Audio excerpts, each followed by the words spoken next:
Hello, I want to do a little video on something that I've been dealing with in my life over the last 6 or 7 years, um, uh, because I've got 2 autistic kids, and I just want to have a little talk about school-based avoidance and the state of the schools at the moment and what the schools are under pressure for, and the effect that it has on the wider family.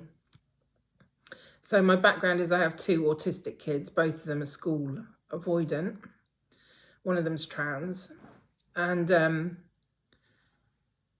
my eldest went to school, and I knew that there was background issues happening, but the school didn't really see any problems with her because she was, she's fine in school. And anyway, so they went up to secondary school, high school, and had a complete breakdown, and ended up being in a situation where they couldn't face being in school. It was too much for them. And I can't really go into too many details about it because it's not fair, because that's my kid's life. And then they realised they were trans, so they've been through this whole system, changing their identity and all of this stuff. So this breakdown, it turns out, from like I've been looking on the internet, I'm on groups, not finding school, all of these groups, and my kid is not alone. There's like thousands of kids across England, not just England, Scotland, everywhere, Britain, and the world probably, but I'm not, anything to do with the world, who are going through this to the point where their kids become suicidal, and the parent is exhausted and burnt out, and the other children in the family are sidelined because of the desperation felt for the child that's suffering. And what's bugging me today, and why I really feel compelled to do this video, is that what I'm noticing is that every year we're getting the same posts on the groups. Oh, my school doesn't accept that my child needs sensory adaptations for uniform. Oh, my school has just sent me a court thing for non-attendance. Oh, my school, blah blah. And it just, like, I'm like, well, why is this still happening again and again, year after year after year? And every school's just acting like, hey, we've never experienced this before. Your child's just really difficult. We don't know what's wrong with your child. And the thing that grinds my gears is, it's difficult for the parent, difficult for the school, but that poor child, all they hear is, you're a problem.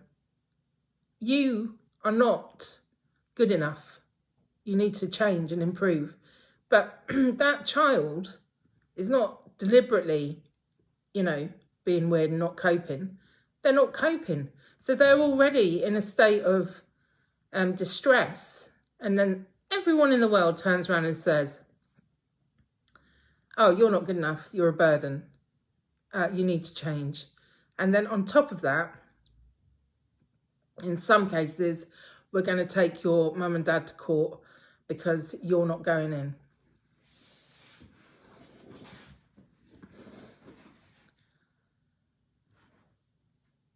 I don't believe that this has just been going on for the 6 years that I've been involved in it. So I am just completely flabbergasted that I have just been through, my kids and I and my ex-husband have been through this process of trying to get an EHCP, trying to adapt to having a school avoidant child, trying to work through all of the personal things you feel as a parent when your child looks like they're not happy, watching your child experience like an internal explosion of depression, can't leave their room, is their anxiety so bad that they go grey and they start shaking, and and there's nothing you can do. and then you're ruining your relationship with them because you're forcing them into an environment that they have told you repeatedly is not working for them. But this happens again and again, every year, individually, for many parents, thousands of parents. So why is this not just known in the school system? Why isn't there like an expectation for this to happen? Why aren't schools already working out, you know, oh, we're going to have like on average about 3 kids who are going to come in with either autism, ADHD, some neurodiverse or personality thing going on. Especially now because of COVID, all of our kids have like had to adapt through believing that their parents could die at any moment, etc. So, but why is it that every family is forced to be treated like they're the first? And then the parents, for example, are expected to learn the school system, learn the SEN school system, learn their rights within that system, what they can say, what they can't say. And to do that, you have to work on your own personality traits, like whether you're shy or blah, blah, blah. You need to learn to become an advocate. You need to learn how to get what you want without pissing off the professionals. You have to learn to deal with professionals if you haven't already. You need to learn when you're right and when the professional is wrong and be really clear about it. But actually, all you want to do is focus on your child because they're having a really bad time. Then you have to do an EHCP. But to do an EHCP, you need to know the school system. You know, they ask you questions like, well, how do you think the school can help your child? And you're like, I don't fucking know. Like, I can't fucking get my kid to feel safe in the bedroom they've slept in all their life. How the fuck do I know how you can make my kid do maths? I can't help you here. You run the risk all the time of being the difficult parent. It's just so much pressure.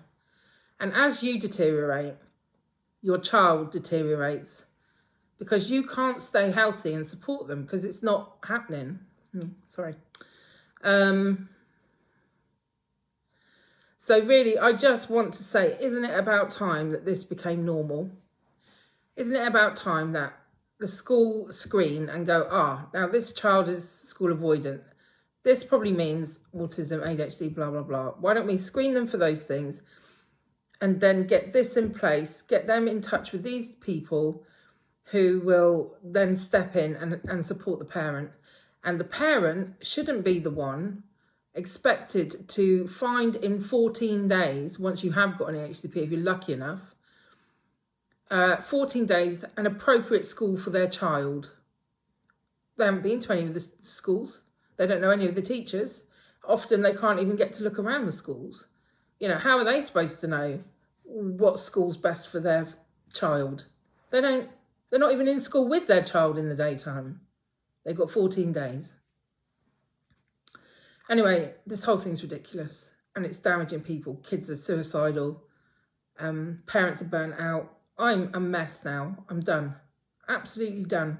Physically, emotionally, the whole thing has completely trounced me. It's been too much. I just feel like my point of this is it's embarrassing that Britain hasn't got something in place. We've got a dentist for teeth, if you're lucky. We've got a doctor, a GP. Even they aren't even screening autism properly. I got told that my kid didn't have autism by a doctor that was in another room. So, like, it's time to stop pretending this isn't happening and really, like, put something in place to protect our children, because these kids are vulnerable children as well. They're gentle, loving, funny, kind, artistic. They've got loads of good qualities and they just end up being defined by their depression, their autism, their anxiety, and their parents are fucking knackered and they can't even. And then if you take your kid out for like a coffee while they're supposed to be at school, you're treated like a wanker. Anyway, I could go on for hours. I'm just going to say again, please, we need to set up something that is sane to support families. In the long run, it will be cheaper than dealing with suicidal teens and suicidal parents and suicidal siblings that had to deal with their suicidal parents and suicidal sibling. So that's really it. And for those of you going through this, my advice is you need to always treat the school like it's a friend, even if they don't feel like they're being a friend. Always acknowledge that they are doing their best, because it's by acknowledging that they're doing their best and still failing that you can get an EHCP. And if you look like you're working with them and that you respect them, then they will feel the same way about you.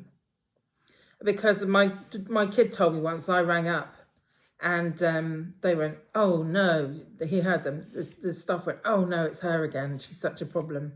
And that made him feel like my mum advocating for me and talking for me is really disliked by the staff. Anyway, I know what you're going through and I'm sorry, and I know that all you can do is keep going. And my advice for you is, if your kid won't go to school, they're starting to crack up, you know, maybe it's okay. Maybe they're just allowed to be a kid. Then go to college and catch up with everything afterwards when they feel more like able to do it. Don't get too caught up in GCSEs and what have you. I mean, when you look at how small a kid is when they start school, you know, it's not really going to hurt a kid to have a good childhood full of fun and fucking about, is it? Anyway, thank you very much. I feel like I should apologise for the swearing because I can hear my mum in my head. Anyway, good luck and try to stay cool.